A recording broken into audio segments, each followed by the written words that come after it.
test this one. We'll try again. Mic, check 1 2 1 2. Mic, check 1 2 1 2. I just don't know what. You have to say words. I have to blink every time you've done this. So the second mic check, I'm like, just staring at the camera. Okay. Can that just be the interview? Yes.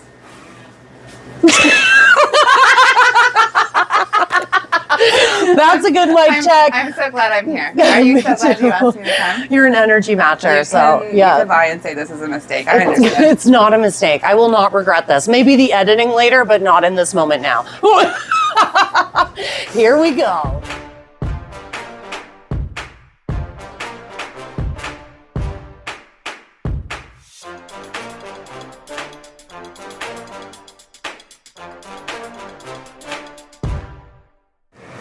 Here we go. Welcome to another episode of The Tiffany Show, your TV, Peterborough Lindsay and Kojiko, also Kojiko on demand. And of course, my social media channels. We are in beautiful downtown PTBO at the Canoe Cafe, the show home. And I am absolutely jacked to interview my next guest.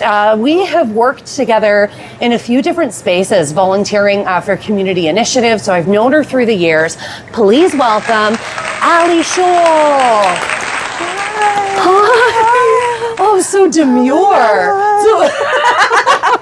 Hi, welcome. Tiffany. Hello. Thank you. I'm so excited to be here. Is this your first interview that's not like super professional setting where it's like, we're meeting Ali the person, not Ali the professional? Yeah, and usually my job is to like be the PR person, so I'm in the back to say like, oh, you've missed this key message, or let's try that again. So usually I'm not the interviewee either, so it's kind of fun. Oh, it's kind of interesting fun. Yeah, for you today. It's awkward to be on the camera side. You're like, you're gonna make it weird. That's my goal. It'll be like a conversation between us friends. So Ali Shaw, I know a little bit about you, but could you share a little bit about yourself with our audience? Hometown fun facts, things you like, maybe a secret nobody knows about you. I don't have a lot of secrets. And if I did, I can't tell you. Fair, then they're not secrets. I mean, it is broadcast. Yeah, so I've been in Peterborough for about 13 years. I came for a job. I guess the secret is I didn't really think I was going to stay. We had no family or friends here. It was a year contract, and I wanted to get out of Toronto. Oh my gosh. Took a chance on a job at the university, and my dad's best friends from pharmacy school from like 35 years ago at the time live here, so we called them, hadn't seen them in years. So I was like, can I live with you, please? And I showed up like 2 days later and stayed with them for 6 weeks till I got an apartment and got my own place. And then I've been here full time. My contract got extended to full time, and I've built my grown up life here. So have you been at Trent the whole time? Yes, ma'am. Wow. Yeah, ma'am. You really built your career up there. Yeah, it's pretty cool. It's a great space to do that because it's a pretty small university, so you can kind of been able to create my small own university. Staff.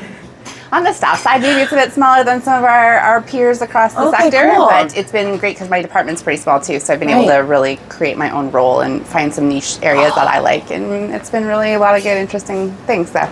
I love opportunities like that where you end up in that gray zone, so you sort of get a bit of flexibility with your role, so you can try different things or implement something good and new, and to be in a space that allows you to be like that and is receptive to those collaborations. It's great. And I get to work with people across the university much more than the people in my actual portfolio. Cool. So it's a really, really cool job. It's really changed and grown over the years. So wow, so Trent brought you here and Trent kept you here. Trent kept me here, and now I live here, have my son and involved in stuff and lots of great friends. So many things to have you in my life, to be honest. Absolutely. Thanks, every time I see you, sweet. It's always fun. You're a cup filler. You're one of those people I leave and I feel better, you know? That's so nice to hear. I appreciate that. I feel the same way about you. And so thank you. The love is real, ladies and gentlemen. So life, it is full of ups and downs. I know you have a bit of a story to share, and I wondered if maybe you could walk us through a little bit of your journey. Well, yeah, I guess the thing I wanted to sort of talk about, it's always a bit of a weird one to talk about. I went through about 6 years of super infertility to have my son, and it was 6 years. It took 6 years of trying, and my husband and I both came from super fertile families, so we're like, when we're ready, this will be no thing, and so it was a huge thing, and so it was one of the hardest things to do because like anything that's sort of medical, you have to put your trust in others, and you try to learn as you go, and I'm like I have a history degree and I'm an arts and language person and not a science-based person. Right. And so lots of learning and it's just overwhelming, right? And it's something that for some people who want to have a family, it's sort of that innate desire. And for some people that's not their choice and totally cool. But it's just one of those like biological things, so you can't really. Right. It's hard to turn that off. It so is, it's a lot to go through. And I have to say, like, Gideon and I chose not to have kids, and we just kind of left it up to the universe, which was like, if it happens, whatever. Yeah. And then recently this year, it was like, no, you can't have kids. No, it's very different when that decision's made for you. Yes. It has its own set of emotion, right? And totally. There was like a bit of that finality, and I had like a little bit of grief there, even though we had like chosen, you know, and it was definitely the reality, and you sit with it and you feel it. But yeah, to be sort of told like, no, you absolutely can't have kids. It's like, okay, here we are. It's a different thing. And that's sort of where I was expecting us to be, that it wasn't going to happen for us. We were starting to make peace as best we could with that was going to be our life. And what does that mean? And how do we make that be? Yeah. Yes. How do we make that okay? That's okay. That's it. Yeah. And like, I'm so lucky. I have a beautiful, almost 4-year-old who's firecracker of joy, and he's perfect. And so like, I'm so lucky with all this, a footnote that it did work out for us eventually. And I know that's not the case for a lot of people. I know a lot of friends that have gone through it and are still going through it. So it's not easy. It is hard. It is a really hard journey to navigate. Totally. Yeah. Hard on your body too, right? Yeah. It's hard on your heart. That's the harder part. Oh. It's hard on your heart. Yeah. Hard on your heart. It's hard on your heart. Yeah. Yeah. What's maybe been the biggest reward you've received from taking some risk? Like, was that whole journey part of that? Yeah, so like I think I'm a very open person, but sometimes a very private person. Yeah, I could see you being reserved.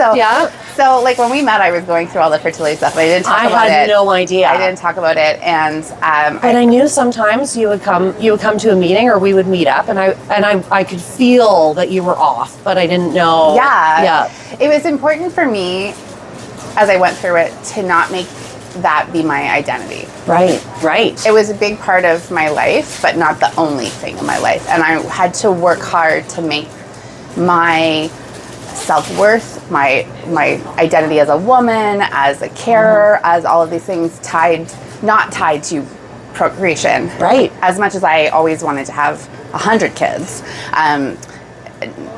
Working hard to say there's other things I provide value to the community, to the world, to others, and to myself in other ways, not just the ability to have a kid.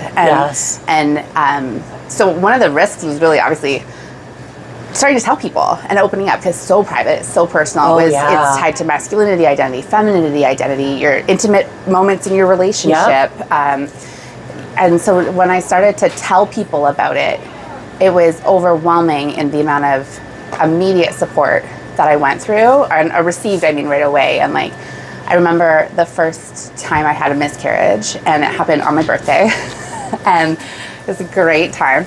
It was super early, which has, for me, silver linings in it than further. We had only known for a few days, but we'd already been through a bunch of process that we knew if we got pregnant naturally on our own, it probably wouldn't happen. So there was a really bittersweet moment of finding out I was pregnant, and then saying, for now, like for how long? It was only a couple days before the miscarriage started, and I was away from work for a few days. My boss knew she was super supportive, and I got back to work, and there was a birthday cake for me, and we missed you, and I was just going to tell everybody I was sick.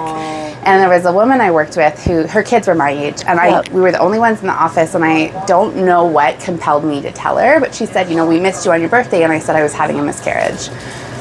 And she said, I've been there. Like, her kids are my age. She had grandkids. She opened up. She told me about her experience. And if I hadn't have told her what I was experiencing and that the impact that was having on me, and she gave me some really beautiful advice in the moment that really helped carry me through, and that she had a few before she had her children. And she said, there will not be a day in your life that you don't think about that loss and that baby and that what could have been. And I'm so glad I talked to her, and I'm so glad she shared that with me, because she's not wrong. And we've had failed IVF transfers that I consider also miscarriages. I know there's a clinical, people have different opinions of it. Whatever. So having a few of them, and she's not wrong. There isn't a day that I don't think about it, but knowing that because I shared and she shared, it's given me strength, and now I can share that with others to help carry them through as best I can on their own experience. That is such a powerful human experience, right? It's like the more we talk about hard things with each other, the more we can relate and actually support each other, right? Because like we're human beings, we're really not supposed to go through the hard things alone. I try to approach people as the whole person, right? Yeah. At work, at here, at other places, that like we're in this moment doing this great interview, and what do I have going on that's behind me, and what are you experiencing right now? When I'm at work, you know, maybe there's some days that life takes the front seat for me or for colleagues, and I'm trying to get through it. Yep. But then there's days that, you know, when you're at home, work takes the front seat, but you're a full person, right? And if we can share some of those experiences with people, and you're met with safety and you're met with acceptance or understanding, then you can be your full person. Yes, and you can meet people where they're at. 'Cause so many women, so many husbands, so many men, so many people do not talk about this. No. And like, yes, the conversation around it is starting to elevate. I know there's like a couple local people. One of them's a local realtor, and she really shares her experience. And I can see it in the comment section on like how everybody else is like, oh, me too. And it's like, there is a lot of comfort and peace in knowing that we're truly not alone in the really, really hard times. So these were some really significant challenges that you've obviously faced in life, right? Can you maybe share how they've changed the way you move in the world? I think like I said, that whole person, right? Trying to be more accepting of other people that I meet. I think more willing to share when I'm going through hard times, because when I have, doesn't matter what they've been, it's just been that village that crops up. And I don't have family that lives here. I don't have any family outside of my dad's best friends that are my like Bobby and Zadie to my little guy. And so having been able to share, and sometimes it's like I feel super vulnerable or super weird. Like I remember my first day of my master's class, and I was starting the next round of the IVF stuff, and it was like introductions, and I'm like, I'm just gonna tell all of you colleagues and strangers, this is what's happening, and I don't know what's gonna happen to me through the process, but I'm gonna try and show up here, but this is what, and that's so brave. I respect that. And but I was like, this is really gonna could potentially impact my participation and my all of the things, and so you know I chose to share it, and it was kind of weird even as I was saying it, like, do you need to tell your classmates this? But it only was great. And then I saw someone later, especially after my son was born, and it was just even more joy to see the baby, to know what we went through. Oh my gosh. So in those moments of adversity, in doubt, right, what was it that kept you going? You just have to. You can't stop. You can't stop. I think it's important to visit and to sit with those feelings, to use the psychology terms, right? To experience them, and don't shut them and push them down, but don't live there in the darkness. And that was part of me trying to find other things to fill my life with, that I wasn't just, because, you know, I was learning every test and every fail and every round that, like, okay, it's getting further and further away. It's less and less likely to happen. If it hasn't happened yet, can we afford to try this again? And you know, we talk a lot with fertility. People talk about how much dollars it costs. Oh my God, it's insane. And like, we're so lucky to have some family support to be able to afford it. But the dollars don't matter at the end of the day. It's the part you can't describe. You can't quantify how much real estate it takes in your mind, how much real estate it takes in your heart, the physical pain of like injections and hormone crashes, and then just the heartbreak if you have had a procedure, a process, or an attempt and it doesn't stay. And so all of that, to say, you know, visit the dark, feel it, like experience it, acknowledge it, it's important, and you are feeling hard things, but don't live there. And so I have others that I know are going through it, and it became so overwhelming for them, and so all-encompassing. And I didn't want that to be me. I wanted to offer support to those that were also going through, and could share my journey, my experience, let them know like they're not alone, that this is how it worked for me. How did it work for you? I just wanted to be in that space and not be, hi, how's the doctors? Hi, just what do you know? live a life. Yeah, I got involved with the Inspire and some of the volunteer stuff. A few years I started my master's and did my master's through all this too. Did your master's too, holy Anna. Because I was a beast. You are a beast. When you say it all like this, it kind of feels like a lot. It is a lot. You do. You just keep going. You know, I did all that because there was more. I wanted like the professional development, the academic learning, the experience of completing. It was a goal of mine for a long time. Right. And you know, there's never a good time to do anything. So just keep going. You can't stay. You can't. We can't stay there. You can't stay can't there. Live there. You can't live there. And no matter what you're going through, there's more to you than that experience. Yeah. And for a while, that whole person, that experience will be a big part of you. And then some days it will be a smaller part of you. And some days it'll be bigger again, and other things will take, all those plates spinning. But because it is the part of that grief journey too, right? Like Totally. loss is loss, and even just maneuvering and walking through the grief while you're still managing everything else in the background. Yeah. So was there somebody specifically like in your corner inspiring you or supporting you on? Like who's your biggest? I know you have a really strong family unit. Yeah, like this. I don't know if her family's watching, which I know all of you are because you're so supportive. Hi guys. I have heard all about all of you and the chocolate croissants. You know who I'm talking to when I say that. Hi, Jessie. Truly, it was my family, my parents, right? My parents, when I was doing all Wow, the I want to treatments- meet your parents. I mean, I really do. Everyone should. They're so Yeah. cool. When I was doing all the rounds of treatment, my husband was doing his grad school, so he was in the Yukon for Yes, 6 months I at a time. remember. So I had to do all the injections by myself. And I know friends that were like, I couldn't have done it. I'm like, well, if I didn't do it, I had no one to do it. Yeah. I remember feeling really terrible because I went to dance one night and I overdid it. And so my dad, I went home in the morning. My dad drove me to the appointment the next day for my next monitoring thing. My mom took me to one because I wasn't sure I could do it. Yeah. There were different tests, again, my partner being away, and for school and different things with that my parents would come with me when I was too afraid. And after our first transfer failed, and that was the only embryo we got from our first round, and I had to go to the doctor and sit and find out what happened. And I was like, I just couldn't do it by myself. Yeah. And so my mom, who doesn't love going downtown Toronto, came with me on the subway and walked with me and sat beside me and like held my hand as I had to have all this news. And so my parents, I have 3 incredible sisters, 2 amazing brother-in-laws, my nieces, my nephew, my son, all of those guys. And then I have amazing friends that have from high school and university, and friends from here that have just been so amazing to either let me sit and cry, and I'm sure my mom sometimes I just don't need to hear about this again, but I will listen because she's going through it. Friends that do the same thing. Yeah, It's like, well, that's what you do. You let them go through the story. I process it by talking about it, and sometimes I talk about it a lot of times. And then others, it's like, no, we're going to go do something fun, something silly, mind off of it. And so, yeah, definitely my family at a core, and then that group of amazing friends I've created and developed along the way. So I'm very, very lucky. I'm so lucky. People we collect too, right? Yeah. So what advice would you give to somebody, because I'm sure, especially navigating like medical system and in life in general, because you are bold, you do have a voice. I've watched you use your voice. If something is unjust, I know you will speak up about it. Yeah. What would you say to somebody that's struggling to find their voice? We want to hear you. We want to hear you. There's spaces that want to listen. There's only one. We're only here for a short time, and if you see something you want to say good things about, bad things about, it's sometimes really scary, but you can do hard things. And there's good that will come of it. There's always a silver lining. Sometimes it's a thick lining, sometimes it's really small and you gotta look hard for it, but there's always a silver lining. And if you feel something, share it. So were you raised that way? Like, were your parents of that silver lining? Yeah. Yeah. Yeah. Yeah.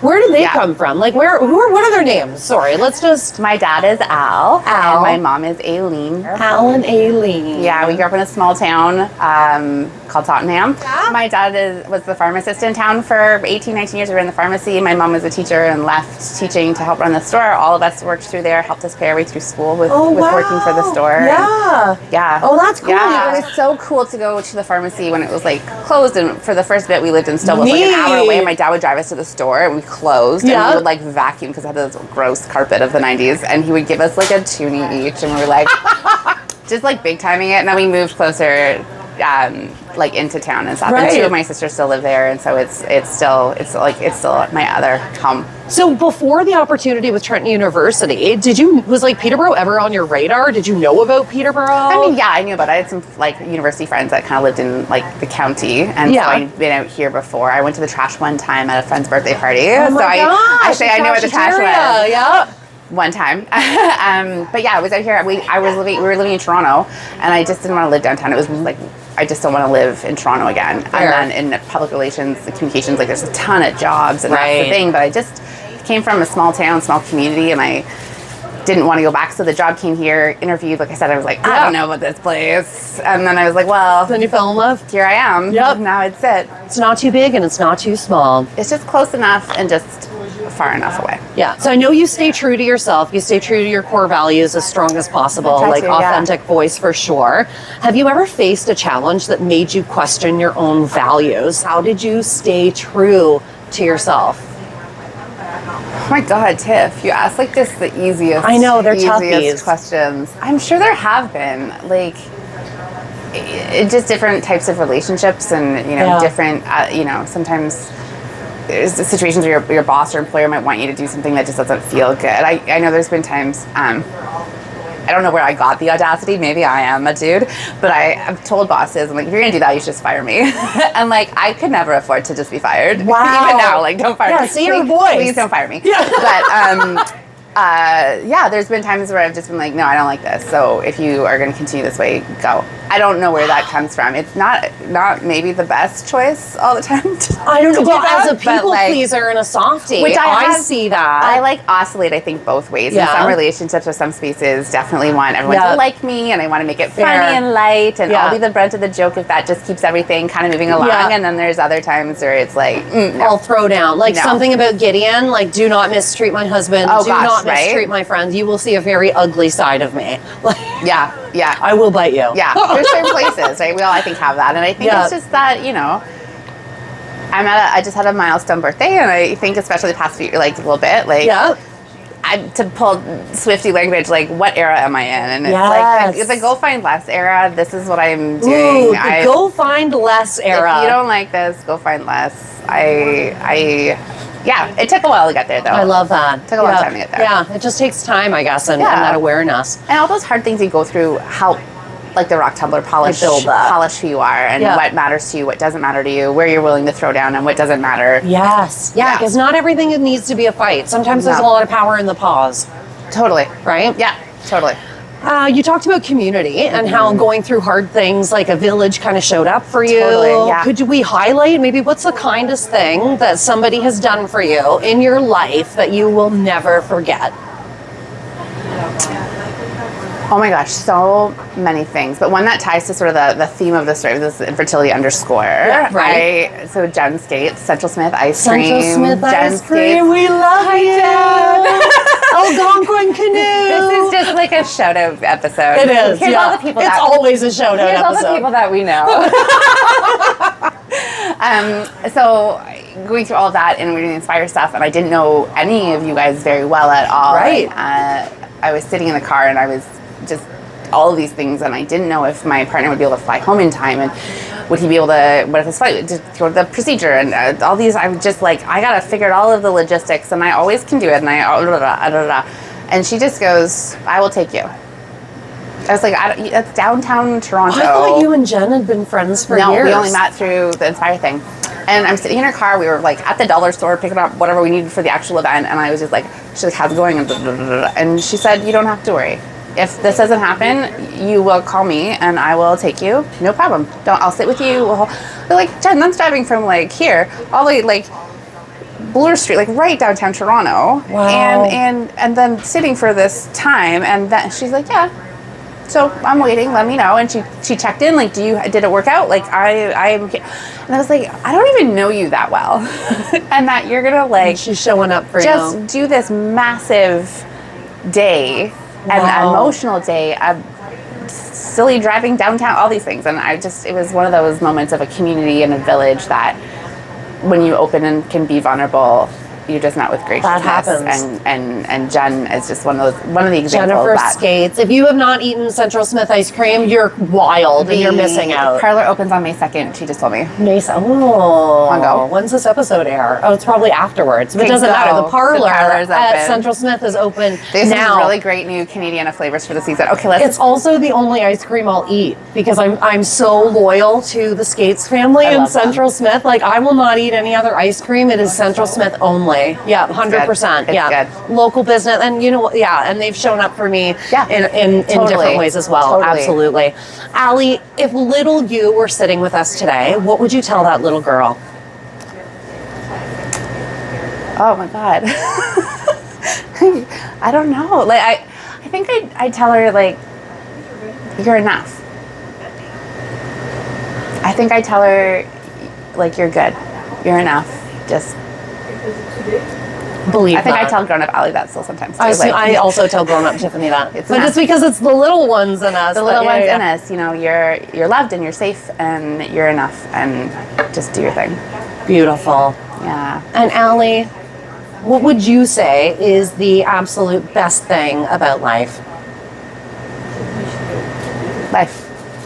We're lucky to have it, to live it, to have any semblance of health, family, connection, community. It's our only run through it, and so we're lucky to have it. And to wake up every day. don't stay in the darkness. Go find your light. Are you the type of person that wakes up in the morning and you're like, I do, there's usually. 3 grateful things? sorry. That was usually about wake up Usually every I wake up day, in the morning. Yeah. So, So far, I've woken up every day. so far, I have a pretty solid record. Do you like list your gratitude things in the morning?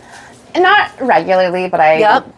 often think about, you know, when I find this something I do like organically, like, oh, I'm still mad at it. And, you know, sometimes you just want to be in that bad mood to have it. And Fair. But it's not that bad because I have a good job. I have somewhere safe to live. I have food in the fridge. I got to buy some new shoes or whatever. Yeah. You know, I can provide for my son. I have all, and so then I'm like, stop talking yourself out of the bad mood. Have the bad mood. And I just do it. Like there's lots of moments of True. just pause. But sometimes when you throughout the like day. bury it, right, it just spreads in other ways, or like I'll end up projecting it onto other people because that is what happens when we aren't honest about how we're feeling. Yeah, I remember being sick once and having like cramps, and my dad's a pharmacist, and he was like helping me. He's like, your feet don't hurt, your ankles don't hurt, your shins don't hurt. Like focus on what doesn't hurt. Oh. And so I remember, and I still do it sometimes. Laying like if you hurt yourself, like, or some of the things. You know, my shoulders don't hurt, my hands don't hurt. Like, and it's that same kind of thing about gratitude. Like, yeah, I'm going through some pain right now. Yep. And all of these things are okay too. Yeah. Like those two And things don't at once. forget. Don't Yeah. forget. Like, yeah, feel the pain and physical or emotional or whatever. Solid And- advice, Al Dresser. He's a good Solid one. advice, He's a good sir. one. Mom is the silver linings. Dad is the what's not hurting. Oh. While we treat what is hurting. While we deal with what's hurting. Allie, if you could leave us with a message today, not that. Ooh, we'll edit that out. No, let's keep it, please. Please. Allie, if Yes, you could ma'am. leave us with a message today, the floor is yours. I feel like I've just like dropped so many pearls of wisdom all through That's the way the this. show goes. The question, that's how I do it. That's how I ask you're the so- questions you're so to like, good at this. dig I out. think that just say yes. Try new things. Oh, yeah. Just go for it and be who you are. Share what you're going through because you'll find help or you'll be help to somebody else in a way you wouldn't anticipate. That's beautiful. Say yes, try new things, and share what you are going through. Mm-hmm. This has been another episode of The Tiffany Show. Allie, I absolutely love you. Thank you so much for coming Thank on. you for asking me. Thank This you has for been sharing fun. your journey with us. The IVF journey is not easy, so I deeply, deeply respect and appreciate you sharing talk so about that it. others know that we are not alone on the other side. This has been an episode of The Tiffany Show. Be kind, keep going, and all that good stuff. You're looking to sell your home or cottage? You want to work with someone who knows the market inside and out. Hi, I'm Sarah Evans, born and raised in Peterborough, Ontario. I am very proud to call this great community home. Contact me today and I can promise to exceed your expectations. 705-768-6278 or visit sarahevans.ca. Not intended to solicit those currently under contract.